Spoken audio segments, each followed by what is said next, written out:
nih sahabat energi iman dimanapun berada. Tentunya bersama saya Diana Putri akan selalu nih menemani sahabat semua dalam program Energi Iman.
Saya yakin siapapun presidennya, keinginan yang tidak pernah terbatas itu keinginannya menjadi dibatasi.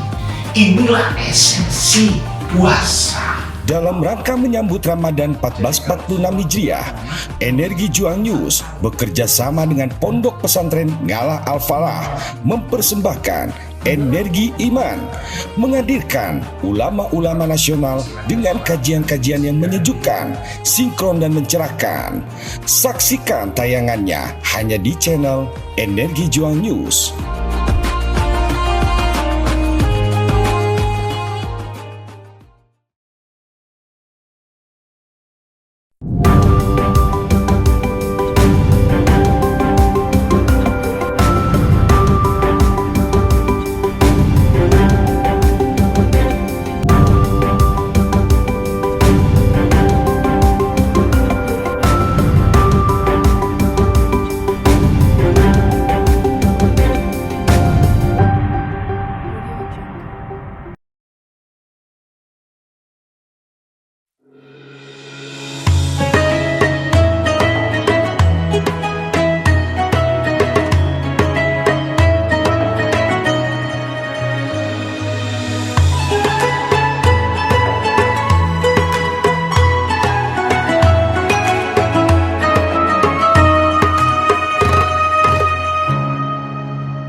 Kali ini saya tidak sendiri lagi dong, tentunya bersama pemateri narasumber yang luar biasa. Nggak usah lama-lama, kita langsung sambut saja nih. Halo, assalamualaikum Pak Ustadz. Waalaikumsalam warahmatullahi Kita wabarakatuh. kembali bertemu lagi nih Pak Ustadz. Iya, Sekarang ya Pak orangnya Putri. seperti berbeda ya, seperti cahayanya itu sangat melimpah hari ini ya. Mungkin Terima ada kasih. sisi kebahagiaan ya hari ini ya Ustadz. Amin, amin. Nah Ustadz nih, sebelum kita nih masuk ke dalam pendalaman materi, Ya. saya harus mengenalkan Ustadz dulu nih. Sepertinya mereka penasaran lagi, ini yang mana lagi nih Ya, ternyata silakan, Ustadz silakan, luar Mbak Putri. biasa. Jadi Kiai Haji Abdul Rojak MA ini ya sekarang adalah dosen Staiza. saja. Ulang Kibro. Jadi Kiai Haji Abdul Rojak MA ini adalah dosen staija di Kalender Jakarta Timur. Nah sekaligus mengajar taklim di beberapa masjid dan musola. Nah mereka ini udah kenal nih tentunya karena sudah mendengar ini. Iya. Tapi nih Ustadz, sebelum kita ke pendalaman ilmu selanjutnya nih, ada banyak titipan nih Ustadz. Iya. Titipannya adalah pertanyaan. Tapi setelah yang satu ini dulu.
Saya yakin siapapun presidennya, keinginan yang tidak pernah terbatas itu keinginannya menjadi dibatasi.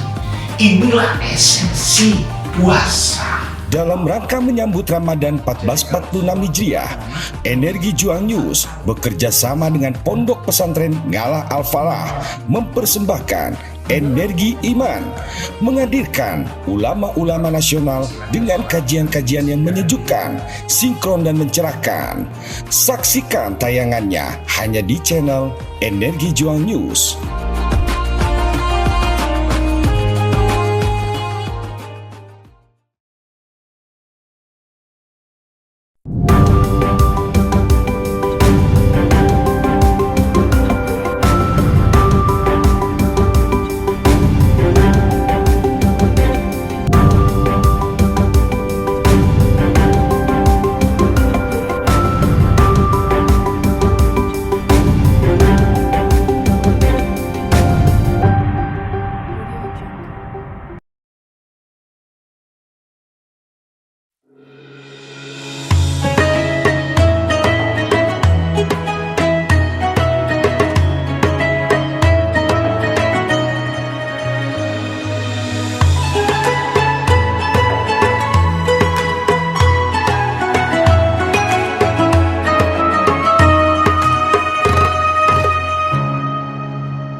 Tidak usah berlama-lama lagi, langsung saja nih ke materi yang sangat keren sekali tentunya ya, apalagi di nuansa Ramadan ini. Langsung nih kita dengarkan semuanya. Ya, terima kasih Mbak Putri. Saya mau kasih hadiah pantun dulu Waduh, buat pantun para nih ya, pemirsa silakan, sekalian. silakan Ustaz.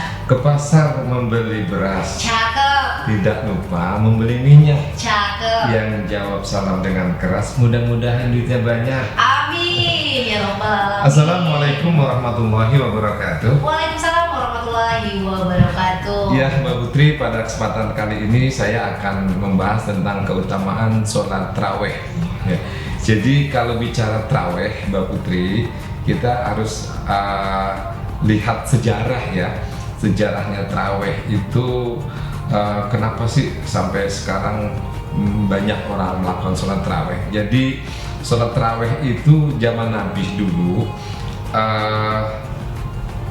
Nabi hanya melakukan itu di dua kali taraweh. Jadi ketika Nabi pertama kali sholat taraweh Mbak Putri ya, itu banyak dihadiri oleh sahabat-sahabat senior ya, sahabat-sahabat senior bareng-bareng sholat taraweh di masjid. Terus kemudian setelah itu besok paginya viral, walaupun zaman dulu belum ada medsos, tapi udah viral di pasar-pasar, di masyarakat viral. Akhirnya ketika taraweh yang kedua kali di malam kedua itu tahu-tahu itu masjid berjubel penuh semuanya. Nabi kaget juga, loh ini kok bisa banyak begini, siapa ini yang menyampaikan? Sholatlah Nabi dengan diiringi di pengikutnya jamaah yang sangat luar biasa membludak itu. Lah kemudian Mbak Putri, di hari ketiga Nabi nggak lagi sholat ke masjid. Karena apa?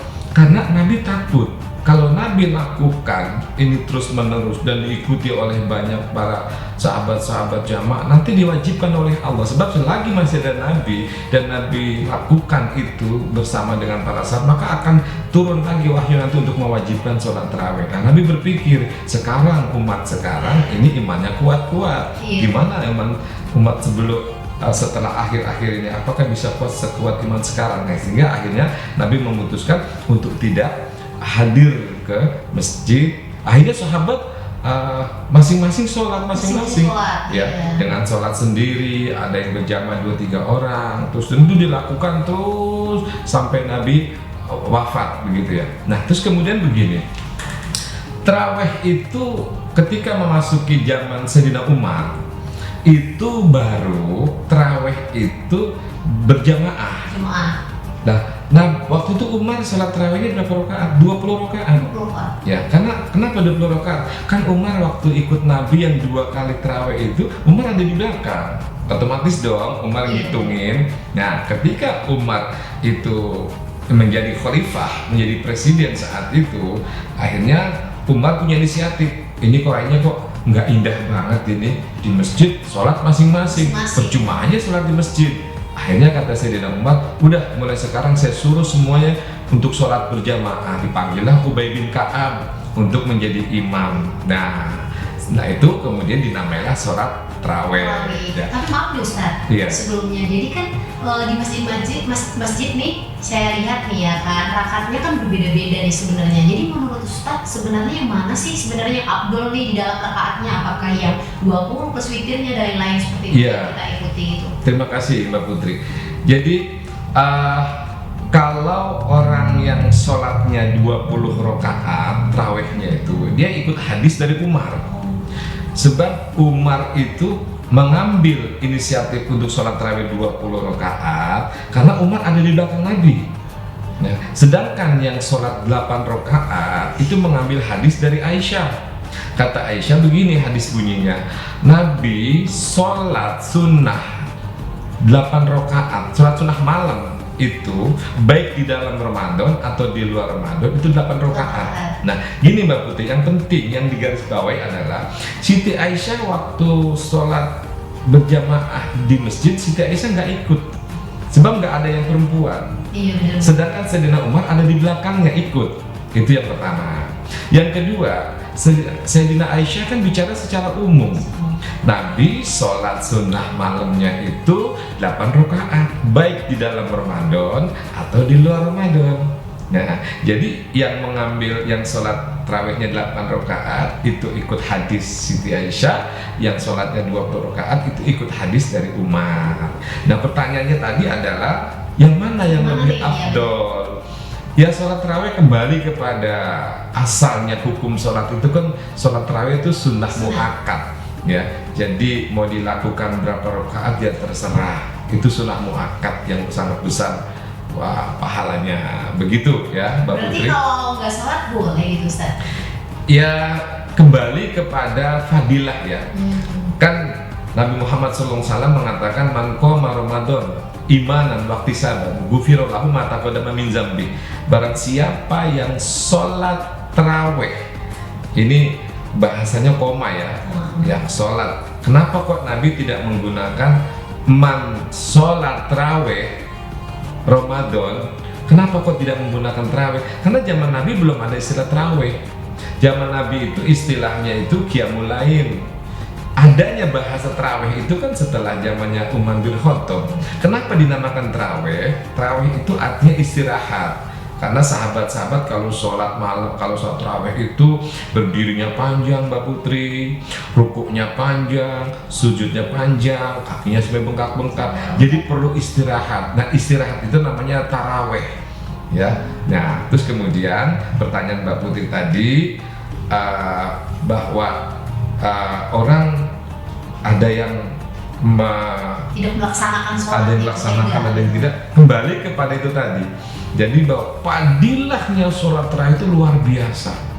Berdasarkan hadis tadi itu tadi, man qoma Ramadan imanan wahtisaban ghufira lahu ma taqaddama min dzambi. Barang siapa yang sholat tarawih di malam Ramadan, maka Allah dengan penuh keimanan dan semata-mata ingin mendapatkan pahala dari Allah, maka akan dihapuskan semua dosa-dosa yang sudah lalu. Artinya sebanyak apapun dosanya, bejibun dosanya, Kalau dia sholat tarawih dengan penuh keikhlasan karena Allah, maka Allah hapuskan. Siapa sih Mbak Putri yang nggak mau dosanya diampunkan oleh Allah? Siapa sih Mbak Putri orang yang tidak punya dosa, betul nggak? Betul Nah, sekali, jadi Ustaz. kalau Mbak Putri tadi nanyanya, boleh nggak tarawih? Ya tergantung dia mau diampunkan apa enggak dosanya. Mumpung Ramadan setahun sekali, habiskan dosa kita biar hidup kita menjadi tenang. Tapi nggak harus full ya Ustaz ya? Atau harus full gitu sholat tarawihnya nih? Ya tergantung keimanan seseorang lah. Ya lebih baik sholat tarawih itu ikut kepercayaan kita mau 8 atau mau 20, yang penting yakinkan bahwa hadis itu sahih tadi ya. Hadis man qoma Ramadan itu hadis sahih. Bukhari Muslim. Tapi kan gini Ustaz, maaf nih sedikit lagi nih Ustaz, karena menyambung dari apa yang Ustaz sampaikan. Posisi yang kita lihat sekarang ini tarawih ini ya kan meriah sekali begitu kan. Jadi di awal-awal tarawih penuh banget nih Ustaz. Entah apa yang berlomba-lomba mereka kerjakan atau mereka kok bisa seramai itu Pak. Tapi di ujung akhir tiba-tiba saatnya jadi 1, 2 gitu.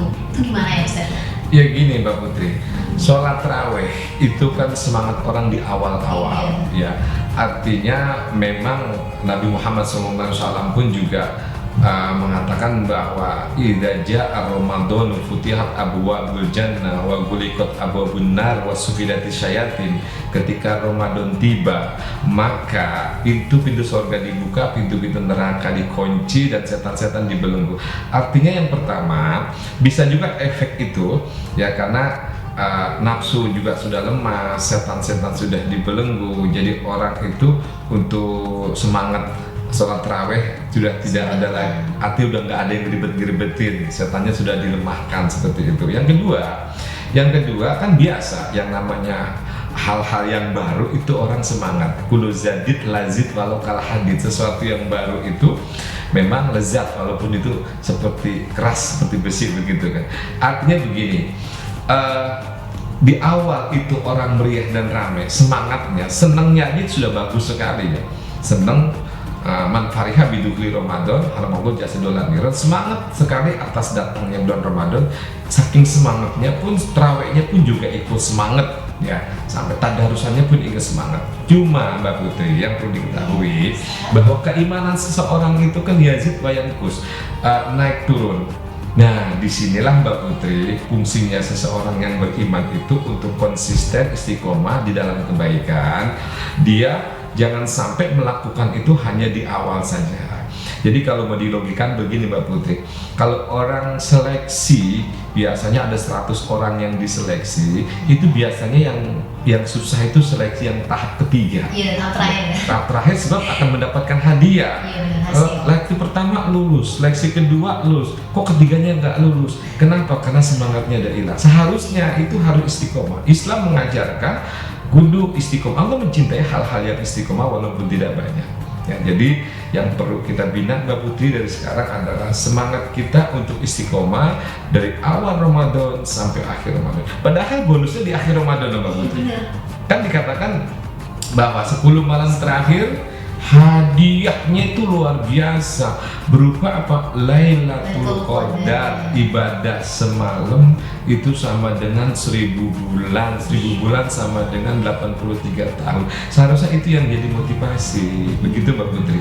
Kita lihat kondisinya saat ini lah ya, termasuk saya mungkin Ustadz ya, tapi dalam kajiannya juga nih di kaum milenial ya, kalau misalnya kadang-kadang nih ada yang memang sholat tarawih ingin dilihat ya kan, ataupun karena takut nih karena keluarganya udah pada sholat semua nih, gue gak nih misalnya seperti itu kan Ustadz ya, jadi kayak akhirnya ngikut-ngikut. Itu gimana kalau misalnya kita ngikut-ngikut doang gitu? Ya gini Mbak Putri, untuk tahap awal ya, jadi biasanya tingkat pemula ya, ikut-ikut nggak apa-apa, karena memang agama Islam itu mengajari kita untuk latihan.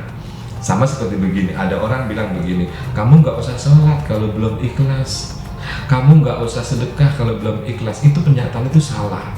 Jadi orang itu nggak bisa ikhlas kalau tidak dilatih. Orang sholat kalau mau nungguin ikhlas kapan mau sholat. Jadi memang perlu latihan. Awalnya latihan mungkin dia ikut-ikutan nggak apa-apa. Nanti saking keseringannya maka dia akan enteng melakukan ibadah itu dari ikut-ikutan. Itu nggak masalah. Itu pada tingkat pemula ya. Jadi untuk tarawih ini kembali ya Mbak Putri, kita perdalam tentang tarawih, pemahaman kita bahwa ayo kita motivasi diri kita sendiri dan para pemirsa semuanya dan masyarakat semuanya bahwa momen Ramadan di situ ada tarawehnya, jangan sampai dilewatkan, karena taraweh itu adalah amal ibadah yang sangat luar biasa, mengampunkan dosa kita seberapa banyaknya pun dosa kita yang masa lalu. Itu yang pertama. Yang kedua, fadilahnya tarawih juga Mbak Putri itu berfungsi untuk menyempurnakan ibadah-ibadah kita yang wajib, yang masih bolong-bolong, yang belum sempurna. Kan di dalam hadis itu Nabi Muhammad SAW mengatakan begini, Qala Rabbu Azza wa Jalla, Allah Azza wa Jalla mengatakan, unzuru hali abdi min tatawin fayukammal ma intaqasa minal faridatihi. Allah Azza wa Jalla berfirman, unzuru, lihatlah wahai para malaikat, hali abdi min tatawin, apakah hamba-hambaku memiliki sholat-sholat sunnah? Kalau dia memiliki sholat-sholat sunnah, maka fayukammalu ma intaqasa minal faridati, jadikan sholat-sholat sunnahnya ini sebagai penyempurna sholat wajib yang masih belum sempurna, yang masih bolong-bolong, lagi sholat ingat duit, lagi sholat ingat jalan-jalan dan lain sebagainya, itu kan sholatnya tidak sempurna. Nah, fungsi yang kesekian kalinya tarawih itu di situ, nambel sholat-sholat kita yang belum sempurna. Kalau sholat kita sudah sempurna, maka janji Allah adalah aqimis sholat, inna sholata tanha anil fahsya'i wal munkar. Didirikanlah sholat, maka sholat akan mencegah perbuatan keji dan munkar. Akhirnya orang menjadi baik sebab sholat. Sholat yang menjadikan orang itu baik, sholat yang bagaimana? Yang sempurna.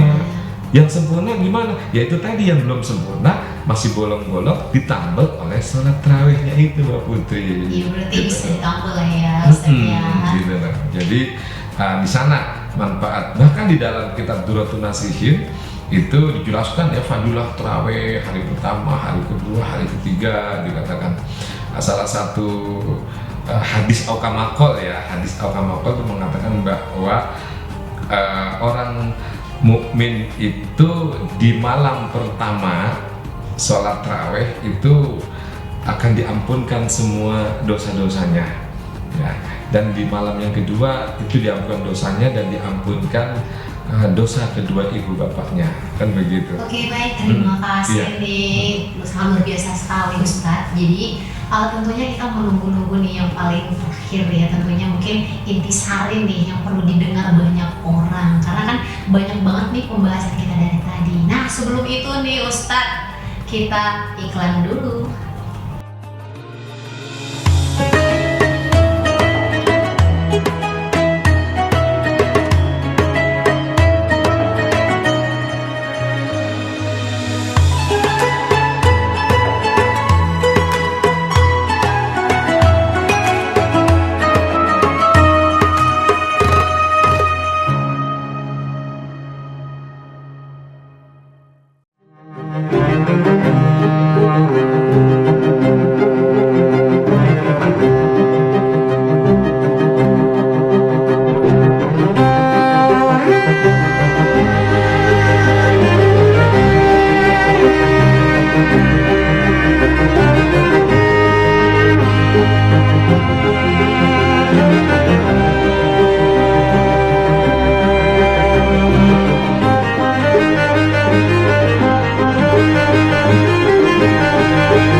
Saya yakin siapapun presidennya, keinginan yang tidak pernah terbatas itu keinginannya menjadi dibatasi. Inilah esensi puasa. Dalam rangka menyambut Ramadan 1446 Hijriah, Energi Juang News bekerja sama dengan Pondok Pesantren Ngalah Al-Falah mempersembahkan Energi Iman menghadirkan ulama-ulama nasional dengan kajian-kajian yang menyejukkan, sinkron dan mencerahkan. Saksikan tayangannya hanya di channel Energi Juang News.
Kita kembali lagi nih, tentunya kalian pasti menunggu dong ini hari apa sih yang sebenarnya pemaknaan daripada pembahasan kali ini. Langsung saja nih Ustadz.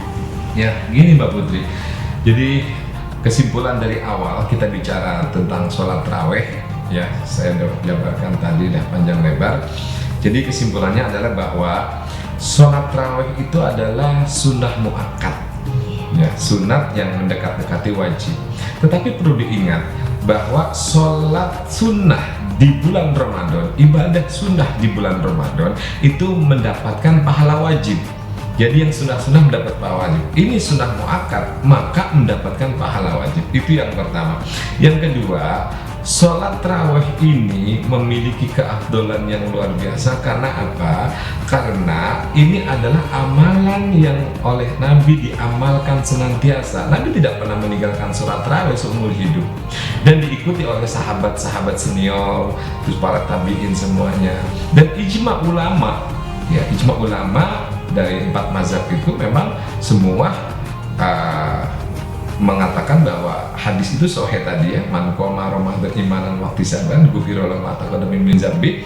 Dari 4 mazhab itu mengatakan sholat sunnah tarawih itu muakkad, dan sangat banyak sekali fadilah orang melaksanakan sholat tarawih. Gitu Mbak Putri. Iya, mungkin ada pesan-pesannya nih untuk pemirsa semuanya nih Ustadz.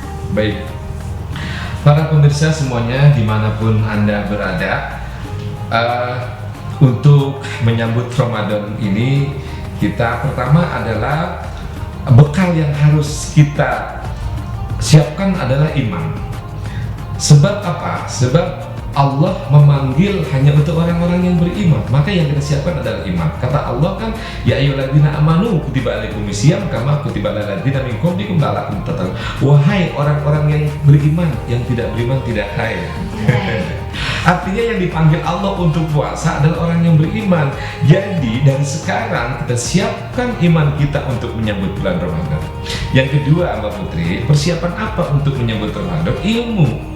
Ya, ilmu tentang Ramadan, bagaimana agar puasa kita ini menjadi afdal dan diterima oleh Allah Subhanahu wa taala. Dan Allah tidak akan menerima ibadah seseorang tanpa ilmu. Oleh karena itu harus kita bekali dengan ilmu tentang Ramadan, agar jangan sampai kita hanya mendapatkan lapar dan haus aja Mbak Putri, tapi juga kita harus mendapatkan fadilah-fadilah semua yang Quran sampaikan dan hadis sampaikan. Tentunya sangat dibutuhkan yang namanya ilmu Mbak Putri.